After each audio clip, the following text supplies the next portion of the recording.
अस्सलाम वालेकुम Pakistan, your watching जीत की सोच। I am your host Hasnain Liaquat. आज रेस्ट डे था और आज के रेस्ट डे में बहुत सारी चीज़ें हैं डिस्कस करने के लिए आपके साथ, क्योंकि कल मैच है। अब रावलपिंडी क्रिकेट स्टेडियम में जो रौनकें हैं वो लगेंगी। इससे पहले आपने मुकाबले देखे हैं लाहौर में, मुल्तान में और कराची में।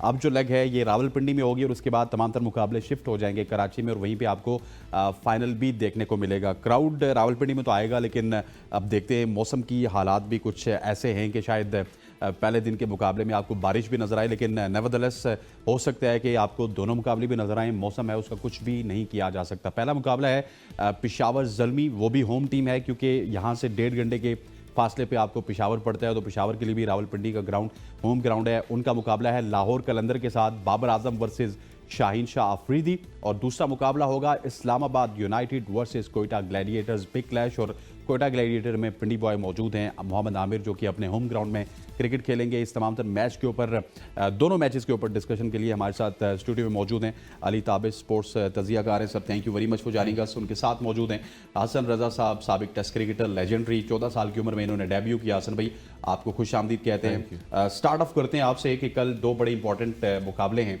पहले मुकाबले की अगर बात की जाए तो दिन को है, और आपको पता है रावलपिंडी का ग्राउंड हो, दिन का मुकाबला हो तो रन्स काफ़ी ज़्यादा लगते हैं पेशावर ज़ल्मी के। और स्पेशली पेशावर ज़ल्मी की मुझे याद है कि साइम अयूब ने पिछली दफ़ा भी यहाँ पे बड़ी फायरी इनिंग्स खेली थी।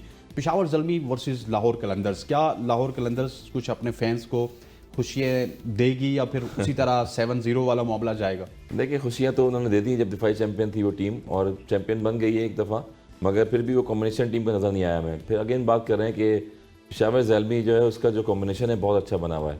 बाबर आजम लीड कर रहे हैं फ्रंट से, और कैप्टन जब भी कोई फ्रेंचाइज में या कहीं खेल रहा होता है तो फ्रंट से लीड करेगा तो पता लगता है कि कोई टीम खेल रही है, जीतने के लिए खेल रही है।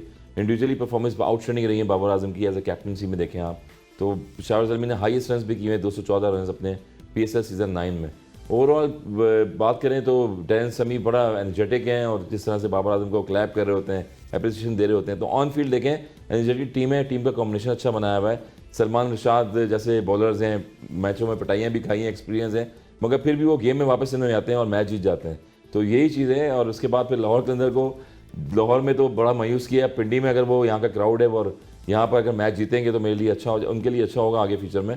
आकिब जावेद बहुत ज़्यादा नर्वस नज़र आ रहे हैं, क्योंकि ये बहुत बड़ी फ्रेंचाइज है। जितनी भी अगर आप बात करें, PSL जब से शुरू हुआ है अबू धाबी और शारजा से लेते, तो वहाँ पर बहुत ही हाइप क्रिएट की गई है। Emerging talent players, Haris Rauf जैसे, शाहीन शाह जैसे जो है प्लेयर्स प्रोड्यूस किए हैं, मगर जीतना लाजमी है। जब टीम जीतेगी नहीं तो ये टैलेंट हंट प्रोग्राम और फ्रेंचाइज ख़राब हो जाती है। अच्छा सर, अगर पेशावर की बात की जाए अली, तो अभी जो रन्स आ रहे हैं वो पवल की जानिब से आ रहे हैं, साइम अयूब की जानिब से बहुत ज़्यादा रन्स आ रहे हैं, या फिर बाबर आजम की जानिब से आ रहे हैं। अभी तक जो इनका मिडिल ऑर्डर है, प्रॉपर मिडिल ऑर्डर है या फिर लोअर मिडिल ऑर्डर है, वो टेस्ट नहीं हुआ। और एक तरह से बाबर को अगर बीच में से हटा दें तो पेशावर की जो बैटिंग है वो आपको खोखली लगती है, बिल्कुल उनकी बॉलिंग की तरह। तो क्या कुछ प्लान्स होने चाहिए लाहौर कलंदर्स के कि वो अप्लाई करें टॉप ऑर्डर के खिलाफ और थोड़ा सा एक्सपोज करें पेशावर ज़ल्मी?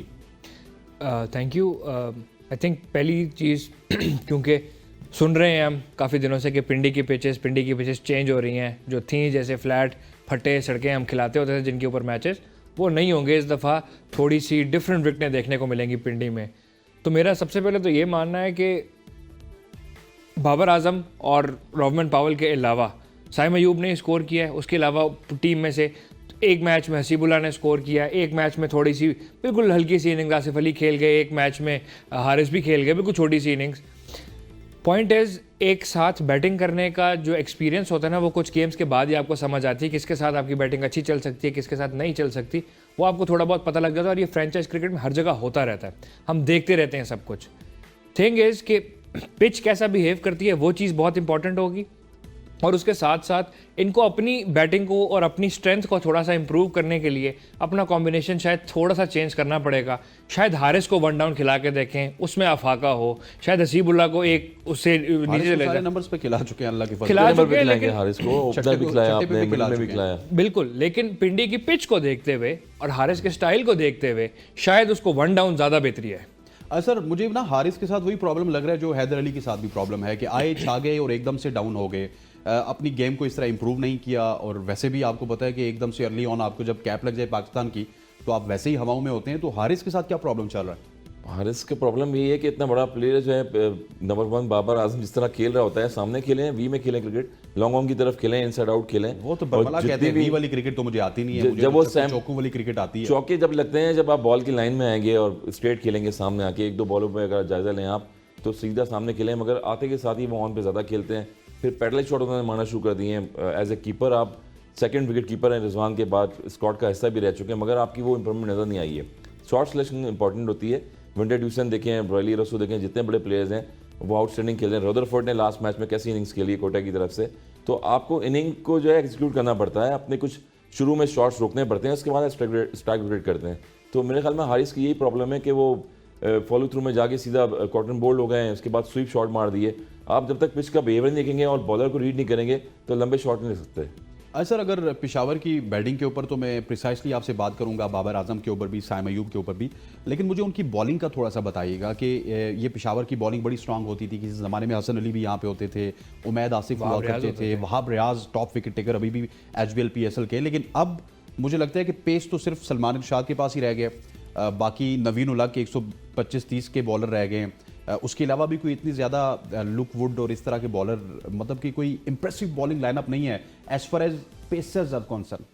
देखें, सिर्फ पेसर्स नहीं, इवन स्पिन भी उनको पिछले 2 मैच में आरिफ याकूब एक हीरो नज़र आया स्पिन के लिए, लेकिन उससे अलावा भी वो ज़्यादा उनके पास वो जो हीरो ढूंढ रहे थे इस PSL का वो उनको मिल नहीं रहा असल में एनक नहीं उतारते, मेहरान मुमताज़ वहीं पे बैठे। हाँ, उनको मौका मिले, कॉम्बिनेशन की बात आ जाती है ना वहाँ पे कि मेहरान मुमताज़ को मौका मिल जाए तो काफ़ी बातें की जा सकती हैं। बट पेसर्स की जहाँ तक बात है, आई थिंक जो कॉम्बिनेशन उनका पेस अटैक का जिस तरह से होना चाहिए था, स्पेशली जब नवीन आ गए आपके पास, ल्यूक वुड भी हैं आपके पास, सलमान इरशाद भी हैं। सलमान इरशाद के पास एक्सपीरियंस है स्पेशली डेथ बॉलिंग का। नवीन उल हक की जो top of the inning bowling होती है वो ज़्यादा करामद रहती है। बिसाइड्स ये कि वो एंड पे हमने देखा कितने रन्स पड़े हैं उनको, स्पेशली जब वो बॉल तेज़ कराने की कोशिश कर रहे थे लाहौर में या मुल्तान में, उनको स्कोर पड़ रहा था। तो अपनी पेस को और वेरिएशन के साथ वो कंट्रोल करने की कोशिश तो कर रहे थे, बट इतना ज़्यादा उनको नहीं मिला। अब अगेन बात वहीं आ जाती है कि अपने अंदर का स्किल वो कितना बाहर ला सकते हैं, ख़ासतौर पे नवीन उल हक जिनको 50 रन भी पड़े हैं, 45 भी पड़े हैं शायद। जब इतना स्कोर आपको पड़ रहा हो और आपको पता है कि because the team is lacking और ज़्यादा और कोई ऑप्शन है नहीं जिनको वो खिलाएं और ट्राई कर सकें, तो आपको ही अपने अंदर वो थोड़े से स्किल और वेरिएशन लेके आना है। सलमान इरशाद फेमस फॉर बॉलिंग, उनका स्लिंगी आर्म से जो यॉर्कर वो मारते होते हैं, खासतौर पर डेथ में बहुत अच्छी कराते हैं, पेस के साथ कराते हैं। हमने स्पेसिमेन देखा कितनी कारामद रही है वो स्लिंगी एक्शन वाली यॉर्कर इस PSL में। तो सलमान इरशाद थोड़ा सा कॉन्फिडेंस में लैग कर रहे हैं, अदरवाइज सलमान इरशाद को इतने रन पड़ते नहीं होते। अच्छा सर, अगर थोड़ा सा दलेरी की बात की जाए तो कोयटा मुझे दलेर लगी। कल के मैच में भी आप देखिए ना, कोयटा 3 स्पिनर्स के साथ आई है, तो क्यों ना अगर आपके फास्ट बॉलर्स उतना अच्छा परफॉर्म नहीं कर रहे, लुकवुड के साथ या नवीन उल हक एक के साथ आप चले जाए, सलमान इरशाद तो आपने कैरी करना ही है, तो आरिफ याकूब और मेहरान मुमताज़ को ट्राई कर लें तो बहुत ही अच्छा हो जाएगा। देखिए, आरिफ याकूब ने आउटस्टैंडिंग बॉलिंग की है और जिस तरह से मैच जिताया उन्होंने, वहाँ से कॉन्फिडेंस लेवल उनका यकीनन बड़ा होगा। फिर अगेन बात करें मेहरान मुमताज़ की, थ्रू आउट वो आउट में बैठे हुए, फील्डिंग में भी वो आए हैं एज ए 12 मैन जो है फील्डिंग करने के लिए, मगर आपको चांस देना चाहिए। और जब तक प्लेयर को मौका नहीं देंगे, उस्मान तारिक की बात की हमने, उन्होंने लास्ट मैच में कोयटा की तरफ से आउटस्टैंडिंग बॉलिंग की, स्पिनर मास्टर सर ये तो मलिक को फंसा दिया और स्लिप लेके बॉल कर रहे थे। क्रेडिट कोयटा की मैनेजमेंट को जाता है कि जिन्होंने फास्ट बॉलर को बैठा के उस्मान तारिक को मौका दिया हुआ है। वो मैं ये कह रहा हूँ ना कि आप शोएब मलिक जैसे बैटर्स हैं, आपने गेम को फंसाया, उसके बाद अवेयरनेस दी, उनको कॉन्फिडेंस दिया, 3 स्पिनर से आप चले गए। अबरार देखें आउटस्टैंडिंग बॉलिंग कर रहे हैं, 3 आउट की उन्होंने लास्ट मैच में। अगेन वाई नॉट कि अगर आप पेशावर ज़ल्मी में डैनियल समी है, मैनेजमेंट है, अगर उनको मौका दें तो उस्मान तारिक जैसे बॉलिंग कर रहे हैं ऐसे मेहरान मुमताज़ भी बॉलिंग कर सकते हैं। Previous last Sindh premier league हुई थी, उसमें भी उन्होंने खेला, परफॉर्म किया। फिर एक बेसिक ग्रास रूट लेवल से खेलते हुए आ रहे हैं, तो जब तक प्लेयर को मौका नहीं देंगे आपको, प्लेयर को आइडिया नहीं होगा उसको। अब यहाँ की पिचेस देखते हैं कि पिंडी में किस तरह की पिच होगी, स्पिनर को हेल्प करेगा या फिर फास्ट बॉलर को हेल्प करेगा, ये इंपॉर्टेंट होगा मैनेजमेंट। सर अगर लाहौर कलंदर की बात की जाए, लाहौर कलंदर इज़ नो वेयर मीन से, आप उनकी ओपनिंग की बात कर लें, आप उनके मिडिल ऑर्डर की बात कर लें, आप उनकी बॉलिंग की बात कर लें, आप उनकी स्पिन की बात कर लें, there is nothing good for Lahore Qalandar in this HBL PSL 9। इससे पहले वो आते थे, छा जाते थे, मतलब पहले 6 सीजन में तो वो इससे भी बदतर थे, लेकिन फिर भी कंपेटिटिव मुकाबला करते थे। वो इस तरह की डाउन एंड आउट टीम नहीं थी। अगर मुकाबला नहीं भी करते थे तो प्लेयर कौन से होते थे? एबी डिविलियर उन्होंने लाए, मैकुलम लाए, फिर क्रिस गेल इस टीम में मौजूद होते थे, बेन डंक आए, इस दफा तो हाँ क्रिस लेन भी रहे, लेकिन इस दफा ना कोई नामी ग्रामी प्लेयर है और ना ही कोई नामी ग्रामी परफॉर्मेंसेज है। देखें, जो ड्राफ्ट जब हुआ और पता लगा उनको कि बेशक राशिद खान ने उन्होंने रिटेन कर लिया, राशिद खान को पता था राशिद खान नहीं आ रहा, वहाँ पे एक बहुत बड़ा डेंट लगा लाहौर को। बिकॉज लाहौर के पिछले 2 ट्रॉफ़ी जो उठाई हैं लाहौर ने, उनमें बहुत बड़ा हाथ राशिद खान का था। वो जो बीच में मिडिल ओवर कंट्रोल कर जाता था ना, 4 ओवर उसके होते थे, लेकिन जो उसके साथ बॉलिंग करा रहा होता वो भी उस जो प्रेशर राशिद ने क्रिएट किया होता उसकी वजह से बेनिफिट उठा जाता था। तो वो एक बहुत बड़ी कमी है, बहुत ही बड़ी इस तरह नज़र आ रही है। बट ऑन पेपर अगर आप देखें लाहौर की टीम को, तो वो कोई बुरी टीम नहीं है। उसमें जो प्लेयर्स खेल रहे हैं वो फ्रेंचाइज क्रिकेट आगे पीछे ऊपर नीचे खेलते रहे हैं अच्छी खासी। कार्लोस ब्रैथवेट उस टीम में है, डेविड वीजे उस टीम में है, सिकंदर रजा, अब्दुल्ला शफीक का क्या है? अब्दुल्ला शफीक के तो मैं आता हूँ बात पे लेकिन ILT के player of the tournament Sikandar Raza, उनकी बारी नहीं आ रही, उनको बॉलिंग नहीं दी जा रही। बहुत अच्छे तरीके से कप्तान यूटिलाइज बैटिंग भी देखिए ना आप कौन से नंबर पे कर रहे हैं, 6-7 पे बैटिंग आई है, वही ना, 2 ओवर रह गए हैं, 1.5 ओवर रह गए हैं। आप जहां पे जरूरत है आप सिकंदर रजा जैसे प्लेयर को भेजो, कार्लोस ब्रैथवेट जैसे प्लेयर को भेजो, आप एहसन हफीज भट्टी को भेज रहे हो, आप जहांदाद खान को भेज रहे हो। ठीक है, यंग टैलेंट है और यंग टैलेंट को प्रमोट करना चाहिए, लेकिन अगर आपने मैच जीतना है तो आपने अपने कॉम्बिनेशन को और अपने स्किल को भी तो यूटिलाइज सही तरीके से करना चाहिए। और एक बात आजकल बहुत ज़्यादा इस्तेमाल की जा रही है कि आपके पास जो भी रिसोर्सेज मौजूद हों उसकी बेस्ट एक्सट्रैक्शन ऑफ रिसोर्सेज, कि आप उनको कितना बेस्ट यूटिलाइज कर सकते हो, वो टीमें जीत रही हैं। हमने आज कह रहा हूँ कल कोयटा को देखा करते हुए, उस्मान तारिक की यूटिलाइजेशन, अबरार अहमद की, हालांकि पहले ओवर में उनको स्कोर पड़ा, उसके बाद आके उन्होंने विकेटें भी ली बिकॉज वो कॉम्बिनेशन अच्छा चल रहा था। अबरार ने पहले भी विकेटें ली। दूसरा, उसके अलावा अगर हम बात करें दूसरी टीमों ने अपनी जो रिसोर्स यूटिलाइजेशन है, ख़ासतौर पे मुल्तान की मैं तारीफ़ करना चाहूँगा कि सिर्फ एक एक्चुअल फॉरेन प्लेयर, बाकी उस्मान खान थे एज अ दुबई प्लेयर, उनके साथ उन्होंने क्या खूबसूरत मैच खेला है, इतने बड़े मार्जिन से लाहौर और उन्होंने भी 2 स्पिनर के साथ गए, फैसल अकरम एंड उसामा मीर। तो वो आपने कंडीशन भी रीड की, खुशदिल शाह भी वहां पे स्पिनर, खुशदिल शाह भी हैं, इफ्तिखार भी हैं, ऑल्दो बिल्कुल है, ऑप्शन है आपके पास 2 एक्स्ट्रा बॉलर के लिए। लेकिन अपने प्लेयर पे बिलीफ रखना और अपने यंगस्टर को प्रमोट करना बहुत अच्छी बात है। लेकिन आपके पास जो रिसोर्सेज हैं जिनको आप इस्तेमाल कर सकते थे, जो आपको मैच जितवा सकते थे, अगर आप उनको आप इस्तेमाल ही नहीं कर रहे तो फिर आपकी कैप्टनसी पे सवालिया निशान उठेगा या नहीं उठेगा? बिल्कुल उठेगा। अच्छा सर, अब्दुल्ला शफीक क्यों उनको नहीं खिलाया जा रहा? वैसे नॉर्मली हमने देखा है कि जो भी कप्तान होता है ना, उसकी प्रेफरेंस यही होती है कि मेरे साथ टीम में कौन कौन से प्लेयर खेल रहे हैं। जमान खेल रहे हैं, वो भी टीम में खेल रहे हैं, वो यहाँ पे भी खेल रहे हैं, हारिस रऊफ यहाँ पे भी खेल रहे थे खराब परफॉर्मेंसेस की बुनियाद पे, क्योंकि वो टीम में खेलते थे, करीबी हैं। अब्दुल्ला शफीक के ऊपर गरीब सी, मतलब आप तो टेस्ट मैच में डबल सेंचुरी की है और उसके बाद फिर वनडे में भी खेले हैं, उसके बाद T20 फ्रेंचाइज में भी खेले हैं, काफ़ी क्रिकेट। सरप्राइज मुझे समझ नहीं आई है कि किस तरह से साहबजादा फरहान को कॉन्फिडेंस दिया जा रहा है, वो खेल रहे हैं मुसलसल। नो डाउट कि उन्होंने बैटिंग करी है, अच्छी स्किल्स दिखाई हैं अपनी, 2 50 भी की हैं उन्होंने, मगर एक मिडिल में आपको होना चाहिए। डेविड वीजा की हम बात कर रहे हैं कि वो भी नहीं है, इंजर्ड हो गए मेरे ख्याल में। तो ये तो कंसिस्टेंट फ्रेंचाइज का हिस्सा रह चुके हैं लाहौर के अंदर के। अगेन आकिब जावेद भाई काफ़ी सालों से मेहनत कर रहे हैं इस टीम पे भी, देखें आप किस तरह से प्लेयर प्रोड्यूस हुए हैं, मगर कोई टीम कॉम्बिनेशन नज़र नहीं आया। और जीत में हमेशा आपको पता है टीम कॉम्बिनेशन का होना बहुत मतलब एहसन भट्टी खेल गए, ठीक है, वो भी अच्छे प्लेयर हैं, अब्दुल्ला शफीक, सलमान फयाज खेल गए, लेकिन अब्दुल्ला शफीक की जगह नहीं बन रही। मैं सरप्राइजिंग हूँ, वही मुझे समझ नहीं आई कि मैनेजमेंट में क्या ऐसी चीज़ है कि सारे खेल गए। बाकी आप बताएंगे शायद अगर आपको नॉलेज होगी तो। आप ज़रा इस बात पे अगर थोड़ा सा गौर करें कि आपको नज़र आ रहा है और आपको समझ आ रहा है कि आपका ओपनर नहीं चल रहा। मैं फ़खर जमान की बात कर रहा हूँ, सिर्फ एक मैच में उन्होंने परफॉर्म किया है, बाकी किसी मैच में परफॉर्म नहीं किया। और एक मतलब जैसे फ़खर जमान की आदत होती है, थोड़ा सा अजीब किस्म के ही आउट होते हैं, सीधा साधा विकेट नहीं देते होते, अजीब तरीके से ही आउट होते हैं। आपको समझ आ रही है, आकिब जावेद खुद प्रेस कॉन्फ्रेंस में कह रहे हैं कि फ़खर नहीं चल रहा, लेकिन हम उसको ओपनर नहीं खिलाएंगे। यार आपके पास एक और ओपनर मौजूद है, और वो ओपनर जिसने पिछले साल आपको ट्रॉफी जितवाई थी, उस मैच में उसने क्या कमाल इनिंग्स खेली थी, और जो आपने उसको मैच खिलाए हैं उसमें भी उसने हिटिंग का अपना प्रॉपर मुजाहिरा किया। लेकिन ये चाहिए थे ना फ़खर जमान, ताहिर बेग भी है, ताहिर बेग भी इंट्रोड्यूस हो गया, ताहिर बेग भी असल में लाहौर का एक बहुत बड़ा मसला है। अब्दुल्ला शफीक की जगह नहीं बनती, ताहिर तो बनती ही नहीं है फिर, ताहिर बेग तो उस हिसाब से इतनी बड़ी टीम है। But the problem is, Lahore का बहुत बड़ा प्रॉब्लम ये है कि इस टाइम उनके पास जो बैटिंग की लिस्ट जो मौजूद है, रिसोर्सेज मौजूद हैं, उसमें से 7 बैट्समैन ऐसे हैं जो टॉप ऑर्डर के बैट्समैन हैं। तो अब उनके भी सर में प्रॉब्लम पाकिस्तान के साथ चल रहा है, वही लाहौर के साथ बिल्कुल ऐसी। लेकिन साहिबजादा फरहान को जब इन्होंने लिया अपनी टीम में रखा, ट्रेड हुए, साहिबजादा फरहान के ऊपर बात करेंगे, लेकिन यहाँ पर वक्त हो जाता है एक शॉर्ट सी कमर्शियल ब्रेक का ब्रेक लेते हैं। उसके बाद हम हेड टू हेड भी चेक करेंगे कि क्या रिकॉर्ड है पेशावर के लाहौर के खिलाफ, और डिस्कशन को कंटिन्यू रखेंगे। स्टे विद अस।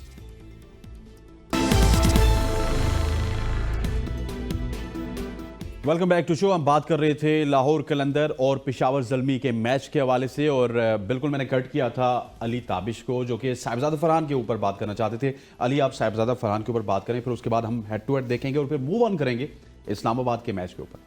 अच्छा, साहिबजादा फरहान का मसला तो नहीं, खैर उनकी जो प्रोग्रेस है जिसमें वो क्या कहते हैं महारत हासिल रखते हैं, वो टॉप ऑर्डर बैटिंग है जी। और उन्होंने अपने स्किल का मुजाहरा डोमेस्टिक क्रिकेट में ख़ास तौर पे बार बार खेल के तकरीबन हर टूर्नामेंट में, वो कायद आज़म ट्रॉफी में टॉप स्कोरर रहे, वो नेशनल T20 में टॉप स्कोरर रहे, वो नेशनल जो कप होता है लेस्ट डे वाला, उसके अंदर बहुत अच्छे रन किए उन्होंने। ये सब कुछ करने के बाद उनको पाकिस्तान टीम में सेलेक्ट किया गया, लेकिन उनको पाकिस्तान में फिर वही 5वें 6ठे नंबर पे खिलाया गया, जहाँ पे उनकी यूटिलाइजेशन मेरे हिसाब से एक्सपोजर कम है उनका।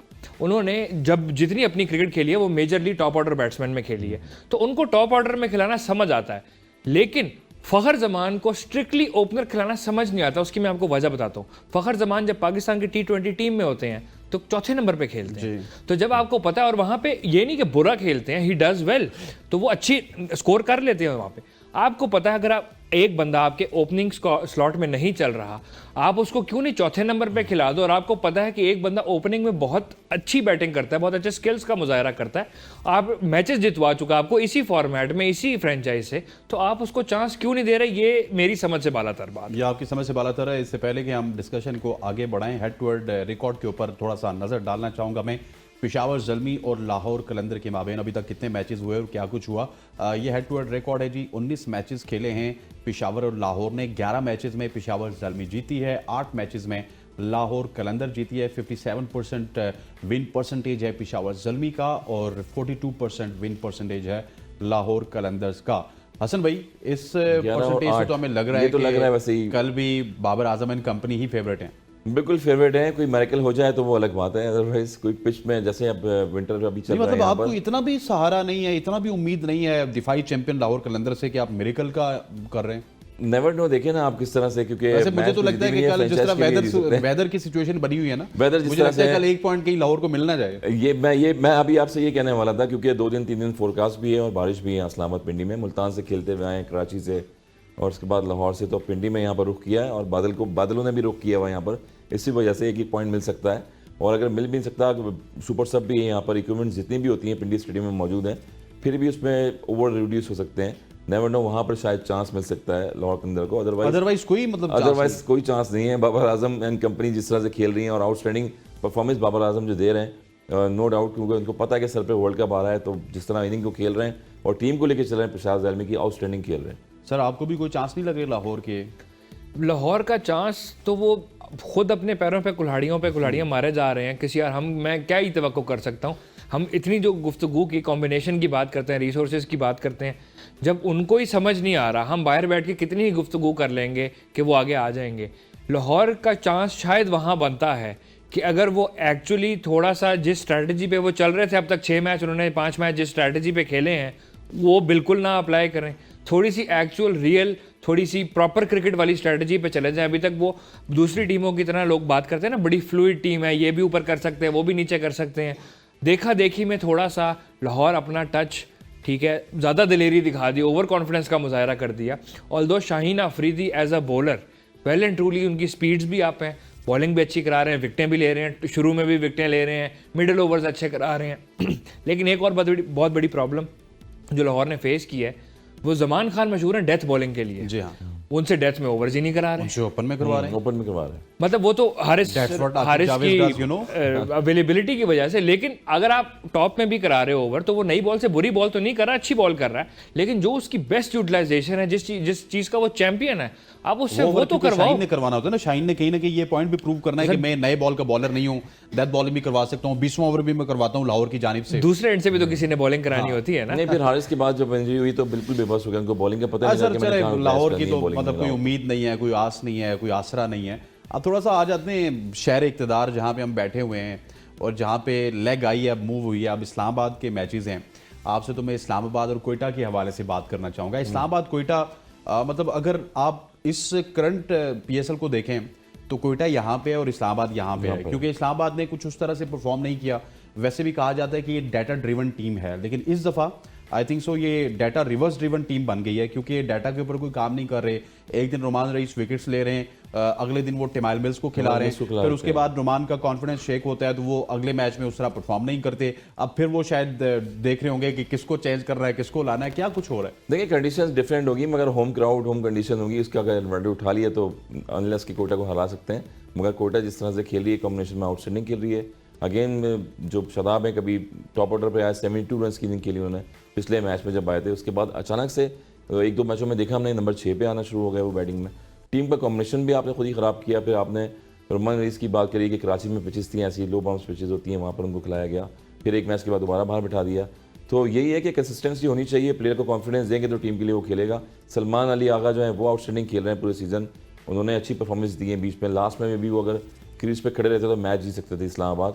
अगेन फिर जो कम बैक किया है वो आजम खान ने किया है जुजली, वहाँ से अगर मिडिल में रन करेंगे वो तो इस्लामाबाद यूनाइटेड जीतेगी, क्योंकि वो मेन जो पोजीशन है वो यही है कि पावर प्ले जब खत्म होता है वहाँ पर आजम खान 4-5 पे बैटिंग करने आते हैं, वो स्ट्राइक रोटेट करते हैं आउटस्टैंडिंग। ये टीम का कॉम्बिनेशन है। अदरवाइज कोटा का अगर कॉम्बिनेशन देखें तो पिछला मैच जो जीती हुई आ रही है और जिस तरह से कराची को हराया उन्होंने, नो डाउट बड़ा अच्छा कॉम्बिनेशन बनाया हुआ है उनका। अच्छा सर, क्योंकि अभी प्रिसाइसली मैं थोड़ा सा इस्लामाबाद यूनाइटेड के हवाले से ही बात करना चाह रहा हूँ। इस्लामाबाद यूनाइटेड ने जो पेशावर के खिलाफ मैच खेला वो तकरीबन जीता हुआ था, उन्होंने प्लेट में रख के वापस दिया पेशावर को। मुझे कहीं ना कहीं ये लगता है कि इस्लामाबाद की जो बैटिंग है उसमें सैनिटी प्रिवेल बिल्कुल नहीं करती।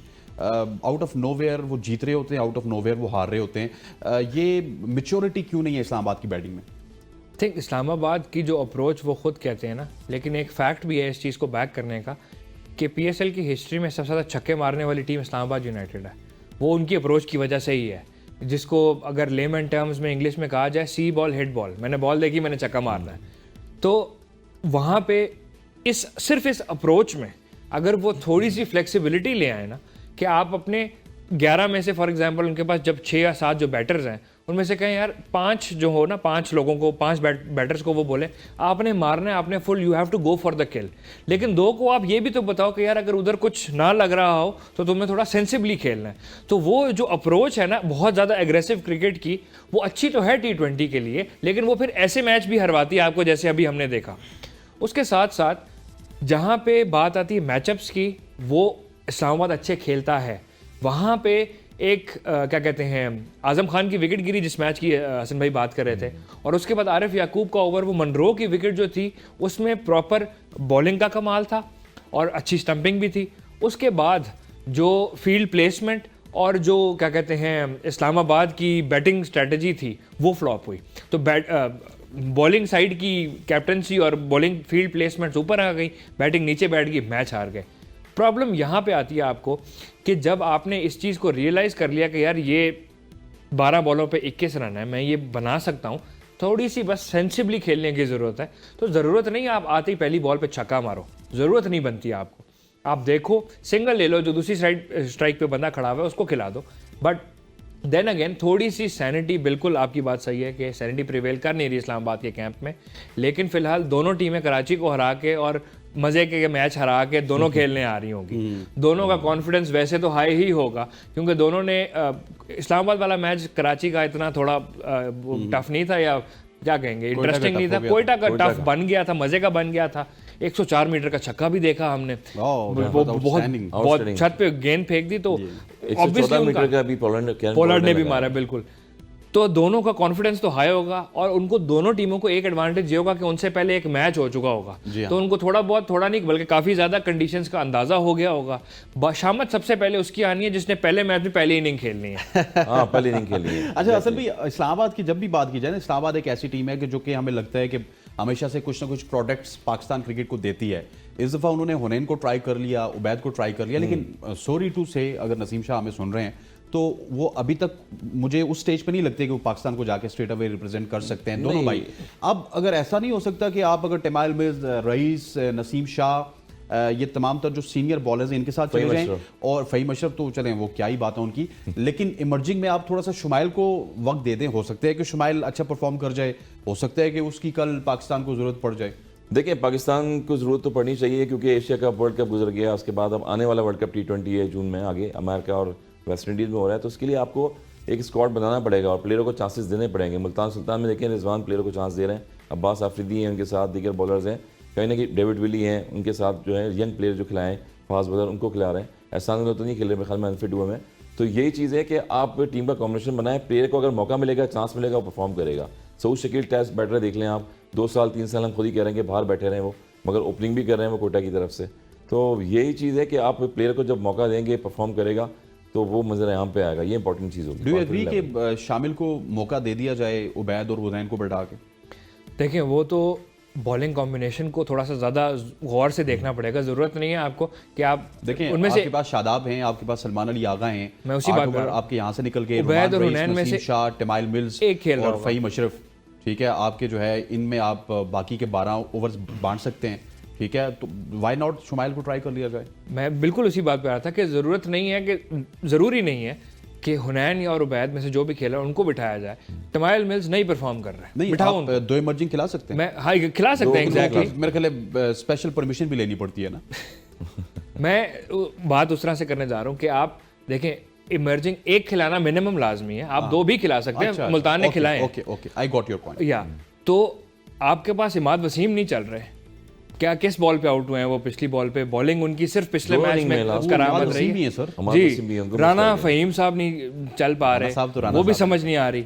तो और इस्लामाबाद यूनाइटेड के पास 2 बड़े स्ट्रॉन्ग किस्म के वीक लिंक्स हैं, 2 बड़े स्ट्रॉन्ग कंटेंडर्स हैं जो इस टाइम वीक लिंक्स बने हुए हैं इस्लामाबाद की टीम के, जिनको रिप्लेस करना कंसिडर कर सकती है इस्लामाबाद की टीम, और उसमें शामिल का चांस बिल्कुल बनता है। ऑल्दो टॉप ऑर्डर उनका इस टाइम सेटल हो गया, उनका 1 डाउन भी सेटल हो गया, तो शामिल की पोजीशन 2 डाउन बन सकती है, शामिल खेल सकता है, that remains to be seen. Sir Rana साहब का याद दिला दिया अली ताबिश ने, उसके बाद इमाद वसीम की याद दिला दी, मतलब ये दोनों बिल्कुल आउट ऑफ फॉर्म लग रहे हैं। नमाज की भी इमाद याद दिला तो दें चले, फिर। मैं समझता हूँ कि इमाद अभी ILT में भी अच्छे थे, उससे पहले T10 में भी अच्छे थे, लेकिन फ़हीम अशरफ के ऊपर अगर स्पेशली मैं आपसे पूछना चाहूँ, एशिया कप में उनको हम लेके गए, फिर हमने उनको वर्ल्ड कप के लिए ड्रॉप किया, फिर हम उनको ऑस्ट्रेलिया लेके गए, अभी भी वो अपनी हरकतों पे गौर नहीं कर रहे, कोई परफॉर्मेंसेज उनकी ना बल्ले से आ रही हैं और ना ही बॉल से आ रही हैं। आखिरी दफ़ा मैंने उनको देखा था 2-3 हफ्ते पहले BPL में, शानदार बल्लेबाजी कर रहे थे वो, बिल्कुल। बल्कि आखिरी दूसरे एंड दफा पे नवाज थे, मैच फिनिश किया दोनों पाकिस्तानियों ने। आपने देखा होगा आखिरी दफा, मैंने तो फिलहाल जितने मैचेस में देखा है अभी तक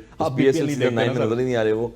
एज ए ऑलराउंडर आए थे, फिर ऑलराउंडर बड़े बड़े पाकिस्तान ने प्रोड्यूस किए। अगर बात करें अजहर महमूद भी टीम का हिस्सा है, उन साथ कोचिंग में भी हैं, स्टाफ में भी हैं, अब्दुल रज़ाक जैसे बड़े बड़े स्टार्स आए। हम फ़ौरन से कहना शुरू हो जाते हैं कि ये बैटिंग ऑलराउंडर है, बॉलिंग ऑलराउंडर है, मगर उन लोगों ने पास में अपने आप को इम्प्रूव किया था day by day. World cricket में हर जगह जाके खेले, लीग्स में भी खेले, डोमेस्टिक में भी खेले, मगर ये प्लेयर्स तो मुसलसल T20 फॉर्मेट की लीग खेल रहे हैं हर जगह दुनिया में जाके, और अभी तक वो समझ नहीं आ रहा कि ये बॉलिंग अच्छी कर रहे हैं या बैटिंग अच्छी कर रहे हैं। तो फ़हीम अशरफ की भी यही मिसाल है कि अभी तक वो कोई लंबे रन नहीं कर पाए, कोई मैच नहीं जिताया उन्होंने। ऐसा लेफ्ट हैंड बैटर्स हैं, उनके पास चांस इतना होता है कि स्लॉक करना है, आपने ऑन पे खेलना है, या कोई भी मैच ऐसा नजर नहीं आया सिवाय आजम खान के या सलमान अली आगा के कि इस्लामाबाद कहीं ना कहीं टीम को जिताया अपने। ये प्रॉब्लम ये इमाद के साथ क्या प्रॉब्लम चल रहा है? इससे इमाद को वो इस्लामाबाद का पानी रास नहीं आया, क्योंकि कराची में जब भी होते थे, ठीक है उनकी कैप्टनसी में कराची जीती नहीं आखिरी दफ़ा, लेकिन उनकी जो बैट और बॉल से परफॉर्मेंसेज होती थी वो बड़ी आउटस्टैंडिंग होती थी। क्या उनको उस तरह से यूटिलाइज नहीं किया जा रहा शादाब की जानिब से? अभी तक तो मेरे ख्याल से उन्होंने इस्लामाबाद का पानी पिया नहीं था, क्योंकि वो अभी पहली दफ़ा आ रहे हैं खेलने इस्लामाबाद की टीम में, इस्लामाबाद खेलने। लेकिन इस्लामाबाद में जब से इमाद वसीम आए हैं, इमाद वसीम एक मेरे ख्याल से तारिक सईद साहब ने कमेंट्री में ये बात बोली कि बड़े बुझे बुझे से लग रहे हैं, और वो नज़र भी आ रहा है। अब इमाद वसीम को top of the innings power play में ओवर दिया, उनको स्कोर पड़ गया, उसके बाद उनको बॉलिंग नहीं मिली, सिवाय पिछले मैच के जो लास्ट मैच उन्होंने खेला कराची के खिलाफ, सिर्फ उसमें इमाद वसीम की परफॉर्मेंस अच्छी थी। उससे पिछले उनके जितने मैच थे, किसी में जिसमें उनको बॉल मिली है, उनकी परफॉर्मेंस सेटिस्फैक्ट्री, बिल्कुल सेटिस्फैक्ट्री भी नहीं थी, एवरेज भी नहीं कहा जा सकता। और बैटिंग में तो बिल्कुल उन्होंने जो है ना जैसी उन्होंने विकेटें दी हैं, ऑल्दो कराची किंग्स पिछले सीजन में हार रहा था, मुसलसल हार रहा था, और बैटिंग ऑलराउंडर में लेकिन ग्रुप में आए थे। Imad Wasim was still leading, वो 50 भी मार रहा था, वो 3-3 विकेटें भी ले रहा था, वो फील्डिंग अच्छी कर रहा था। इस दफ़ा तो इमाद वसीम ने कैचेस भी छोड़ते हुए नजर आए हैं। वैसे फील्डिंग तो ओवरऑल बहुत बुरी रही है पूरे PSL में अब तक की। आज के कल के मैच में भी जो है वो अच्छी खासी कराची की तरफ से बहुत मिस फील्डिंग थी, रन आउट चांसेस मिस कर रहे थे। अगेन आप इतना खेल के आ रहे हो क्रिकेट, या तो आपको फटीग है, अपनी टीम को बताओ कि मैं थक गया हूँ, मुझे रेस्ट दे दो 1-2 गेमों का, मेरा कॉन्फिडेंस थोड़ा सा बहाल हो जाए, मैं थोड़ी नेट प्रैक्टिस कर लूँ। यहाँ पर वक्त हुआ चाहता है एक शॉर्ट सी कमर्शियल ब्रेक का ब्रेक लेते हैं, वापस आएंगे तो कोयटा ग्लैडिएटर्स के हवाले से भी डिस्कस करेंगे और इनका हेड टू हेड रिकॉर्ड भी जानेंगे कि दोनों टीम्स का आपस में क्या रिकॉर्ड है। Stay with us. Welcome back to show. कल के मैच के हवाले से बात हो रही थी कि इस्लामाबाद और कोयटा ग्लैडिएटर्स के माबेन खेला जाएगा। इस्लामाबाद के ऊपर तो फेयर इनफ बात हो चुकी है। अब अदर साइड पे कोयटा ग्लैडिएटर्स के ऊपर बात करनी, जो कि बहुत ही अच्छी लग रही है, बहुत ही साउंड लग रही है। अभी तक कोयटा ग्लैडिएटर जब से शेन वॉटसन उनके हेड कोच आए और रायली रूसो उनके कप्तान बने, एक डिफरेंट कोयटा ग्लैडिएटर लग रही है। मैच भी जीत रही है और कंप्रीहेंसिवली कॉन्फिडेंस के साथ अपने खिलाड़ियों को यूटिलाइज कर रही है। हसन भाई, आपसे स्टार्ट करूंगा। कोयटा ग्लैडिएटर्स एक डिफरेंट टीम लग रही है और बहुत ही दलेर टीम लग रही है। आप देखिए 5 बॉलर के साथ आते हैं और कल के मैच में हमने देखा कि शरफान रेदरफोर्ड के बाद सर वो क्या कहते होते, वसीम जूनियर ही रह गए थे, उनके अलावा तो कोई भी नहीं था। और सर वसीम जूनियर के तो क्या ही कहना है, या तो एक छक्का लगाएंगे या उसके बगैर चले जाते हैं। सो दलेरी के साथ वो जा रहे हैं और उनके तमाम तर जो बैटर्स हैं और बॉलर्स हैं वो उनको रिस्पॉन्ड कर रहे हैं। बिल्कुल कर रहे हैं। रिस्पॉन्स हमने बताया कि उस्मान तारिक ने जो आउटस्टैंडिंग बॉलिंग करी है, सा के रखे हैं बैटर्स को कराची किंग्स के। फर्स्ट मैच मगर सेकंड मैच खेल रहे थे वो 14 रन दिए हैं उन्होंने, फिर 2 विकेट्स लेके। अबरार जो है वो प्रॉमिसिंग है, आउटस्विंग उन्होंने बॉलिंग करी, 3 विकेट्स लिए। फिर जो लीडिंग है वो उसके बाद जेसन रॉय जिस तरह से खेलते हैं, अटैक करते हैं आके, तो टीम का कॉम्बिनेशन नज़र आ रहा है। शॉन टैट को भूल गए हैं, वो मैनेजमेंट का हिस्सा है टीम के साथ। फिर मुई खान है साथ में डायरेक्टर।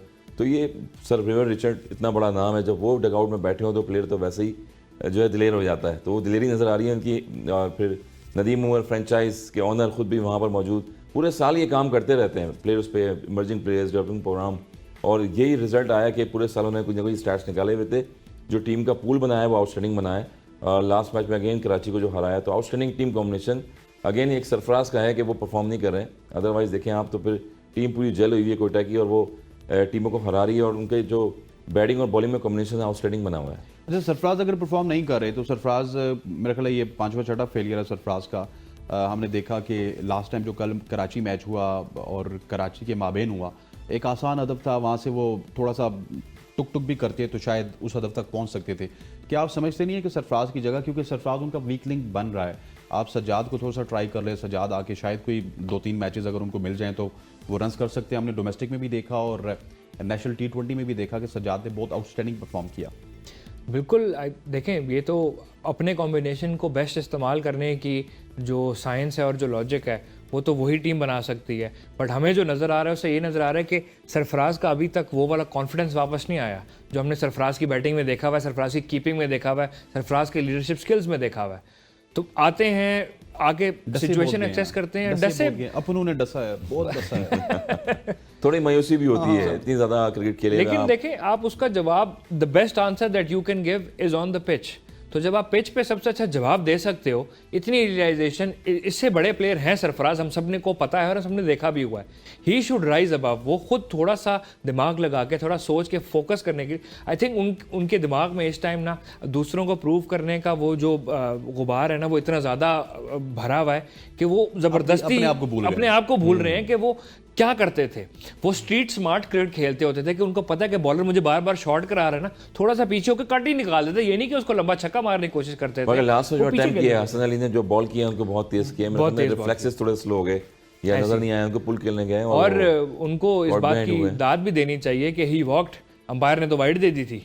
नहीं, आइडिया हो गया था, ग्लव्स लगी थी, वो तो था, लेकिन अंपायर ने वाइड देती थी, वो रुक भी सकते थे। वो आपके कैरेक्टर का अंदाजा होता है। तो उन्होंने बड़ापन दिखाया, बहुत बड़ी बात होती है कि आप खुद चल के चले जाओ, पता हो आपको आइडिया, अगले ने रिव्यू लेके बेइज्जती जरूर करानी है आपने, तो बड़ापन दिखाया, वहां पे उनको दाद बनती है। लेकिन वो जो क्लिक उनको चाहिए ना, वो एक ऐसे मतलब मुझे लगता है कुछ गेंदों की मार है कि सरफराज के बल्ले से वो कुछ गेंदें मिडल हो जाएं कि सरफराज का वो वापस आ जाए। और मैं चाहूँगा कि सरफराज एटलीस्ट 1 या 2 अच्छी इनिंग्स मजीद जो PSL रहता है उसमें ज़रूर खेलें। वैसे भी उनके जो कैरियर है उसका ट्वाइलाइट चला। ज़रा हेड टू हेड रिकॉर्ड देखते हैं Islamabad United versus Quetta Gladiators को। और याद दिलवाता चलूँ कि इससे पहले, आज से 2 सीजन पहले, ये दोनों बड़ी कंपेटिटिव टीम्स होती थी। 18 मैचेस खेले और देखिए, मैं जिस तरह आपको कह रहा था कि कंपेटिटिव टीम्स हैं और 9 मैचेस कोयटा जीती है, 9 इस्लामाबाद जीती है, 50-50% इनकी विन रेशियो है। तो हसन भाई, ये देख के मुझे ये लग रहा है कि कल का मैच जो है वो बड़ा ही धमाकेदार, कड़ाकेदार और कांटेदार होने वाला है। अच्छा मैच होगा, नो डाउट अच्छा मैच होगा। अगेन कोई बात की कि सरफराज का चलना भी ज़रूरी है। Jason Roy, Rilee Rossouw Multan Sultans में 122 रन की इनिंग्स खेल चुके हैं अपने करियर में PSL में। तो यही कंपटीशन देखने में आता है कि जहाँ पर हेड टू हेड टीमें दोनों बराबर की हों, और वहाँ पर फिर ऑन फील्ड पता लगता है कि यहाँ की वेदर कंडीशंस किस तरह की हैं, पिच किस तरह का बिहेव कर रहा है। ये इंपॉर्टेंट होगा। आप लाहौर में देख लिया हमने, मुल्तान में देख लिया, अब ये पिंडी में हम जब आ रहे हैं 4th वेन्यू में, तो यहाँ पर पता लगेगा कि पिच बिहेवियर क्या है अगेन। और जो बैट्समैन जितने भी प्लेयर हैं वो आते हैं, और जो मौसम है वो कंडीशन थोड़ी चेंज होती है, वहाँ पर एडजस्ट होते हैं। जितने भी फॉरेन कंट्री के प्लेयर हैं वो बहुत जल्दी एडजस्ट हो रहे हैं। हमारे प्लेयर्स जो हैं वो तरह बाबर आजम के अलावा उस तरह से परफॉर्मेंसेस नहीं दे रहे जिस तरह से देनी चाहिए। तो अच्छा मैच 50-50 बताया, देखने को मिलेगा ये। When we talk about Quetta Gladiators, they almost secured their place in top 4, but Islamabad United कहीं ना कहीं हमें डगमगाती हुई नजर आ रही है। They need some sort of win, या फिर इस तरह की विन जो कि कोयटा के अगेंस्ट मिले या फिर मुल्तान सुल्तान के अगेंस्ट मिले, ताकि उनको थोड़ा सा कॉन्फिडेंस भी आए और टॉप 4 में भी वो जगह बनाने में कामयाब हों। क्योंकि अब मुझे जो टाई लग रहा है वो इस्लामाबाद और कराची का लग रहा है। बिल्कुल आप सही कह रहे हैं, और वो दोनों टीमों की परफॉर्मेंस भी ऐसी जा रही है कि वो कहते हैं डब खड़प डमाडोल किस्म की, तो डब खड़प पंजाबी में कहते हैं शायद तो वो है। लेकिन इस सारे पॉइंट में आप ये ना भूलें, अभी हम कोयटा की और नदीम साहब की बात कर रहे थे कि वो एक यंग टैलेंट को भी लेके आए, नाफे, मोहम्मद नाफे की हम जिक्र नहीं कर पाए। उस्मान तारिक है, उस्मान तारिक भी हैं, बिल्कुल हैं। उस्मान तारिक ने तो डोमेस्टिक क्रिकेट भी कोई खास नहीं खेली हुई, मोहम्मद नाफे ने भी नहीं खेली हुई, लेकिन नाफे को जिस तरह से ग्रूम उन्होंने करवाया, उन्होंने अपनी टीम जो वो खिलाते होते हैं अक्सर कराची के टूर्नामेंट्स, उसमें खिलाई है उन्होंने, उनको उसको रास्ता दिया BPL में जाने का, BPL में जाके उसको मैचेस खिलाए हैं। बट ओवरऑल उनको पता था कि ये टैलेंट उन्होंने स्काउट करके रखा हुआ था और लेके आए टैलेंट को, वो टैलेंट पूरी दुनिया के सामने शाइन हुआ। एक मैच में ही हुआ, उसके बाद कुछ ज़्यादा नहीं हो पाया। मैं आज उम्मीद थी नाफे से कि अपने होम यार उनका शॉट बहुत अच्छा था, पता नहीं स्पाइडर केम के जो है ना वो उससे लग गया। नहीं, तारो शाहरुख में नहीं, वो शुआवा का वो कहते हैं शुआवा दा असर है, वो वही हुआ था गेंद को लगा है, हवा में थी काफी देर। बहुत कल हम जब बैठ के देख रहे थे हसन भाई, तो आप यही कह रहे थे कि ये छक्का है, लग रहा मेरे था मुंह से भी ये निकला कि ये छक्का है, लग रहा था। वो हाइट इतनी बहुत ज्यादा मिल गई कराची में, क्योंकि उस टाइम पे खास तौर पे ब्रीज का भी काफी होता है, हसन भाई भी जानते हैं कि हवा का प्रेशर काफी होता है, वो रोकती है अगेंस्ट द विंड। हो सकता है क्योंकि बॉल खड़ी जिस तरह से हुई थी, लग रहा था कि बहुत बड़ा छक्का होगा, वो खुद ही परेशान। न्याजी बड़े कॉन्फिडेंट थे, न्याजी ने 3 कैच पकड़े। न्याजी का काम यही है ना, इमरान नज़ीर की तरह अच्छे फील्डर हैं वो, लॉन्ग ऑफ पे आ जाते हैं, फिर मिड विकेट की तरफ जाते हैं। इमरान नज़ीर की याद दिला दी आपने, वो भी अच्छे फील्डर थे अपने ज़माने में। शुएब मलिक भी अच्छी फील्डिंग करते इमरान बल्लेबाज भी अच्छे थे, बस वो कभी कभार चलते। हाँ, मगर ये अगेन है कि वो यही चीज़ है कि नाफे को टाइम 64 रन की नहीं खेली, मगर अगेन वो ये कि रिचर्ड यार वो इनिंग्स बड़ी स्पेशल थी, वन डाउन आए और उसके बाद जिता के गए, उसके बाद बहुत सारी मीम्स भी चल रही थी कि ये वन डाउन वाले का ये रोल भी तो होता है। मगर देखिए यंग प्लेयर जितने भी है ना ये खेल रहे हैं, अगर इमर्जिंग प्लेयर आए हैं, एक 50 नहीं करनी है, आपके पास 9 मैचेस हैं यार, 9 मैचेस होते हैं, एटलीस्ट आप उसमें 2-3 परफॉर्म करें और मंजर-ए-आम पे आ सकते हैं। जैसे बताया कि बांग्लादेश में खेलें, डिफरेंट लीग खेलें। अभी मेन चीज़ वर्ल्ड कप है आगे, वो T20 वर्ल्ड कप आ रहा है उसमें, और पाकिस्तान क्रिकेट बोर्ड में मुझे लग रहा है कि जब भी कोई सिलेक्शन कमेटी आए तो पुराने वाले कारतूसों को शायद थोड़ा छोड़ दे और नए वालों को ज़्यादा आजमाएं।